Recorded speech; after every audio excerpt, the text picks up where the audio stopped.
मोदी सरकारनं अखेर देशामध्ये जातनिहाय जनगणना करणार असल्याचं स्पष्ट केलेलं आहे। केंद्रीय मंत्रिमंडळ बैठकीमध्ये हा मोठा निर्णय घेण्यात आला असून केंद्रीय मंत्री अश्विनी वैष्णव यांनी ही माहिती दिलेली आहे।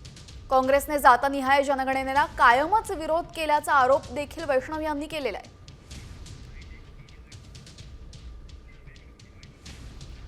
तर सरकारने ही मोठी घोषणा केलेली आहे। देशामध्ये आता जातनिहाय जनगणना होणार आहे। लोकसभा निवडणुका तसेच महाराष्ट्रातल्या विधानसभा निवडणुका या सर्व निवडणुकांमध्ये काँग्रेसनं महाविकास आघाडीनं जातनिहाय जनगणनेचा मुद्दा उचलून धरला होता। लोकसभेमध्ये सुद्धा हा मुद्दा चांगलाच गाजला होता आणि त्यानंतर आता मोदी सरकारनं ही मोठी घोषणा केलेली आहे। देशामध्ये जातनिहाय जनगणना होणार असल्याचं यावेळेस केंद्रीय मंत्री अश्विनी वैष्णव यांनी घेतलेल्या पत्रकार परिषदेतून स्पष्ट केलेले आहे। दरम्यान जातीय जनगणनेला पूर्वीपासून काँग्रेसनंच विरोध केलेला आहे असा आरोपही यावेळेस वैष्णव यांनी केला है। साथियों, आप सब जानते हैं कि कांग्रेस की सरकारों ने आज तक जाति जनगणना का विरोध किया है। आजादी की बाद की सभी जनगणनाओं में जातियों की जनगणना नहीं की गई। इस सब के बावजूद कांग्रेस और इंडी गठबंधन के दलों ने जाति जनगणना के विषय को केवल अपने राजनीतिक लाभ के लिए उपयोग किया। प्रधानमंत्री श्री नरेंद्र मोदी जी के नेतृत्व में राजनीतिक विषयों की कैबिनेट समिति ने यह निर्णय लिया है कि जातियों की गणना को आने वाली जनगणना में सम्मिलित किया जाए।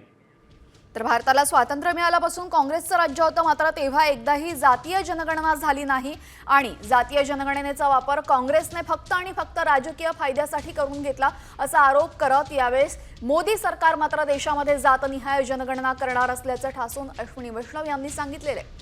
मोदी सरकारने आज झालेल्या केंद्रीय मंत्रिमंडळाच्या बैठकीमध्ये जात जनगणनेसंदर्भात हा मोठा निर्णय घेतलेला आहे। गेल्या लोकसभा निवडणुका जर आपण पाहिल्या तर लोकसभा निवडणुकांमध्ये सुद्धा काँग्रेसने जातनिहाय जनगणनेचा मुद्दा उचलून धरला होता आणि जर आमचं सरकार आलं तर आम्ही देशामध्ये जातनिहाय जनगणना करू असंही त्यांनी आश्वासन दिलं होतं, त्यांच्या जाहीरनाम्यात नमूद केलेलं होतं। मात्र त्यानंतर आता आपण पाहतोय केंद्रीय मंत्रिमंडळाची आज अत्यंत महत्त्वाची अशी बैठक पार पडली। या बैठकीमध्ये अनेक महत्त्वाचे निर्णय घेण्यात आले, मात्र राजकीय दृष्ट्या सामाजिक दृष्ट्या एक अत्यंत महत्त्वाचा निर्णय तो म्हणजे देशामध्ये जातनिहाय जनगणना आता अखेर होणार आहे।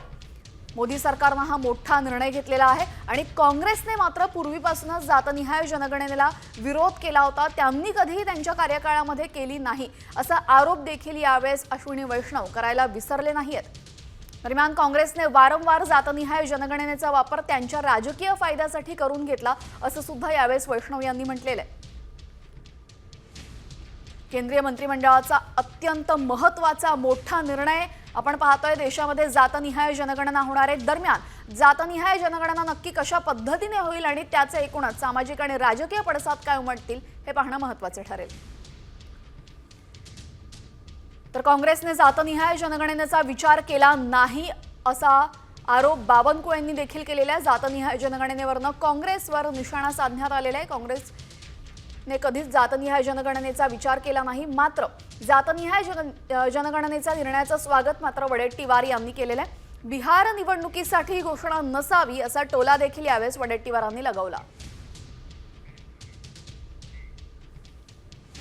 काँग्रेस पार्टीने कधीही जातीय जातगणना याबद्दलचा विचार केला नाही। 65 वर्ष काँग्रेस पार्टीने सरकार चालवलं, पण कधी या विषयाला काँग्रेस पार्टीने थारा दिली नाही। काँग्रेस पार्टीने फेटाळून लावलं।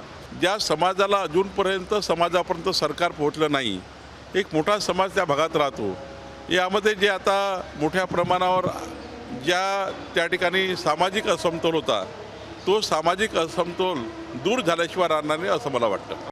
ओबीसी समाजाला त्यांच्या संख्येनुसार जे मिळत नाही ते मिळवण्यासाठी सुद्धा जातनिहाय जनगणनेच्या माध्यमातून लाभ व्हावा, ते मिळावं आणि त्यासाठी ही जनगणना झाल्यानंतर ते इम्प्लिमेंट व्हावं। नाहीतर केवळ बिहारच्या निवडणुका नजरेपुढे ठेवून ही घोषणा हवेत विरावी नाही अशी आमची सगळ्यांची मागणी आहे। मी वैष्णवजींनी किंवा केंद्र सरकारने घेतलेल्या निर्णयाचं आम्ही मनापासून स्वागत करतो।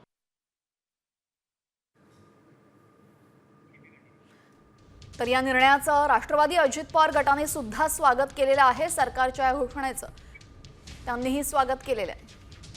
राष्ट्रवादी काँग्रेस पक्षाने सुद्धा वेळोवेळी या विषयावरती मागणी केली होती। आमच्या जाहीरनाम्यामध्ये सुद्धा आम्ही प्रसिद्ध केलं होतं की पुन्हा एकदा जनतेने आम्हाला राज्यामध्ये सत्तेवरती बसवल्यावर राष्ट्रवादी काँग्रेस पक्षाकडून केंद्र सरकारच्याकडे मागणी केली जाईल आणि आज मी केंद्र सरकारचं मनापासून अभिनंदन करतो, आभार मानतो. आदरणीय देशाचे पंतप्रधान नरेंद्र मोदी साहेब, अमित शाह आणि केंद्रीय मंत्रिमंडळाचे राष्ट्रवादी काँग्रेस पक्षाच्या वतीने मी मनापासून आभार मानतो.